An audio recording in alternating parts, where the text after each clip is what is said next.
Narinig mo na ba ang bagong karaoke app? Ito ang Karaoke, kung saan pwede ka mag-reserve ng kahit ilang kanta.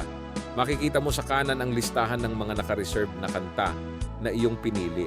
At magmula sa pinakabagong kanta hanggang sa pinakaluma ay matatagpuan mo sa app na ito. At alam mo ba kung ano ang pinakamatamis sa lahat? Siyempre yung libre.